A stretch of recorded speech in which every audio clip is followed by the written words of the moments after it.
السلام علیکم ورحمۃ اللہ وبرکاتہ۔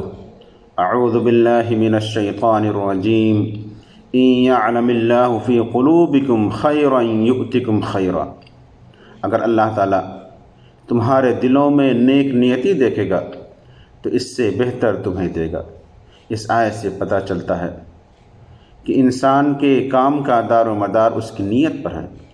اللہ تعالیٰ انسان کی نیت کے مطابق اس کو ثواب دے گا۔ اور تیسری چیز جو معلوم ہوتی ہے کہ اللہ رب العزت کی جانب سے بھلائی کہاں کہاں سے آتی ہے، کس کس راستے سے آتی ہے، انسان اس کا تصور تک نہیں کر سکتا۔ تو ہمیں چاہیے کہ ہم جو بھی کریں، جو نیک کام کریں، وہ نیک نیتی کے ساتھ کریں۔ اللہ تعالی ہمیں کہنے سننے سے زیادہ عمل کرنے کی توفیق عطا فرمائے۔